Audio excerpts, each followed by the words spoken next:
Greetings and welcome back to the show. World War II Books Where to Start. I'm your host, Fritz BAYERLEIN, somewhere in the Western Desert. And today, let's do another booklet, shall we? Let's just tiptoe through the minefields on our way to Tobruk and do some mini reviews for books I've read but haven't been able to fit into a regular video idea for some reason or another. So it's just kind of a grab bag here of what you get in the situation. 5 books today, 2 which will stay above the waterline, but unfortunately they can't all be great. Quick Q&A with the AI Google, what's it called, Gemini. If you're curious, tells me there are anywhere between 15 and 30,000 World War II books of currently in print in English. It's at a loss, however, to tell me how many nonfiction World War II books will be published this year. Guessing the figure will be in the low thousands. However, any further printings of already published books are not considered new titles as they retain their original ISBN numbers. But if a book goes to new format such as audio, it will generate a new ISBN number and be considered a new book. It certainly seems the industry is alive and well and will remain robust, as economists like to say, in the present and near future. And so with that tidbit out of the way, it's time to get those panzers rolling, and let's hit the books.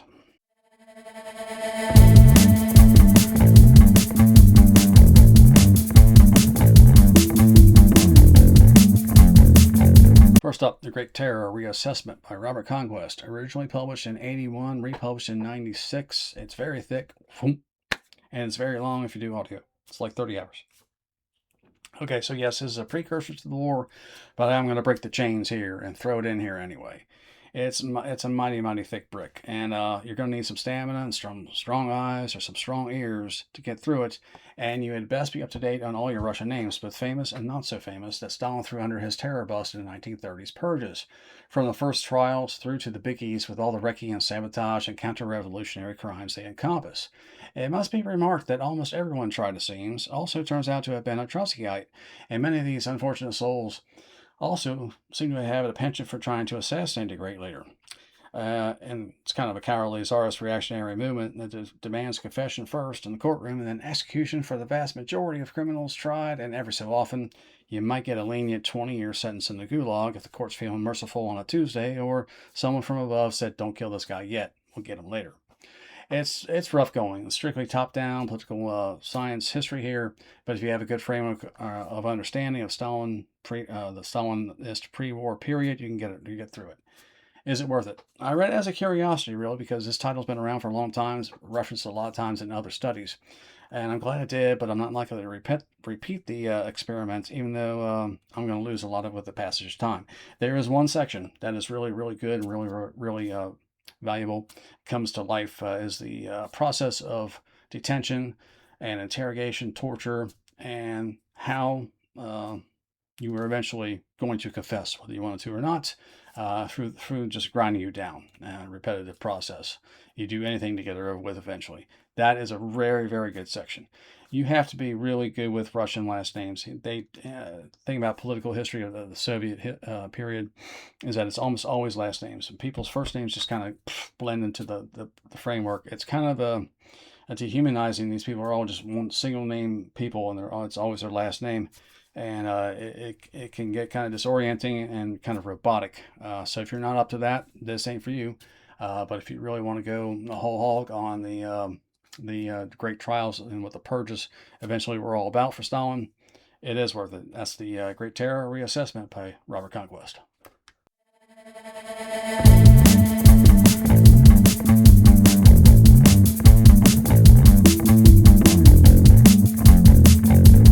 All right, the true story of Axis Sally by C.L. GAMMON, whoever the hell that is, from 2025. This is an Audible quickie. It's an hour or less. It was a freebie, and I just bid on it because I wanted something about her, but I didn't want a full bio to dive in on this minor person from the war. So it also got robot narration, which is 3.5 strikes against it before we get going.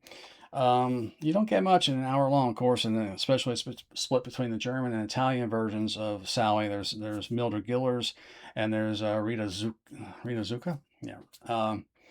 So the German version was born in Maine, but moved with her family to Ohio and in the great state of Ohio. And she attended Ohio Wesleyan University before seeking her fortune in the Big Apple. She wanted to be a song and dance girl on the big stage, and didn't work out too well. So she goes to France as a nanny, and then she settles in Algiers for a little bit as a dressmaker before going to Germany and finding her way into the broadcasting bit. and then stardom and infamy. The Italian version, Rita Zucca, she was born in the Big Apple. Her family was Italian, had some restaurants here and some connections back there. And she moved there permanently in 38, and later on she had no regrets about it. She was not tried post-war. She got off the hook, but Mildred Gillars was dragged back to the States and tried and convicted and did some jail time, going to a convent afterwards. And she's buried in an unmarked grave somewhere in the great state of Ohio, not too far from me. This little mini bio of the two women is pretty much garbage, but I did pick up the bare facts.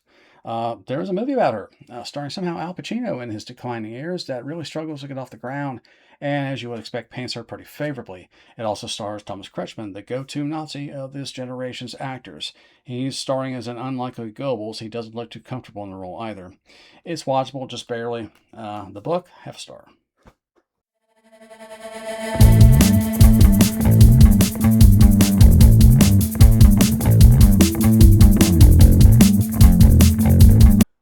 All right, Gamble on the Coral Sea by Michael PIEGZAK from 2025, a Polish historian who is very proud of his language learning skills and how he got his master's or PhD, whatever it was he's bragging about in the intro, is going to seek to tell us in extremely unbiased terms, his words not mine, what the Japanese were really up to in their Coral Sea campaign and how important it was to the war effort, never letting us forget that, of course, it was the first naval battle in history where the blah, blah, blah never cited the other blah, blah, blah, blah, blah, blah. He's a stickler for Japanese terminology, and the tale is told nearly entirely from the Japanese side to avoid any American sympathies and thus remain strictly objective and neutral and blah, blah, blah, blah, blah. I get it already. Really, I get it. It's also obnoxious, as he's clearly channeling the mantra of Partial and Tully from Shattered Sword, but he just doesn't have the chops to pull it off. It's sort of a valiant effort, but he does feel wooden and mechanical and without any heart and soul put into it. I did learn a few things, little tidbits, but with the Americans largely off the page, are reduced to being something like video game opponents, it's just not enough to keep me really intrigued or interested. No need to own this. Kind of forgettable. 2 stars.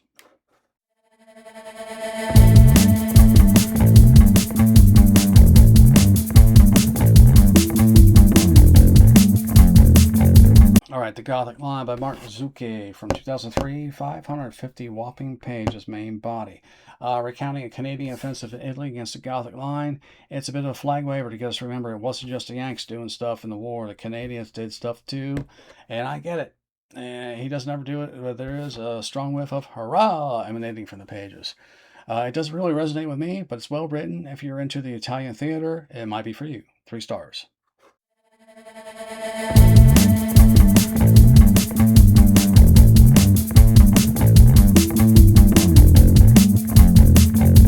Poland, 1939, Roger Moorhouse, 368 pages, main body. The Polish campaign always gets short shrift from historians, as it was a foregone conclusion, of course. The Westerplatte battle and the post office get the attention, along with Gleiwitz and the never-ending debunking of the cavalry charge. That is quite tiresome, but I understand why every author has to repeat the debunking of that mythical event. Moorhouse is not one to set your hair on fire, but he is a steady Eddie and will do the job. I don't recommend it in audio, however, as he narrates most of it himself, and while he is a good writer, he is not a good narrator.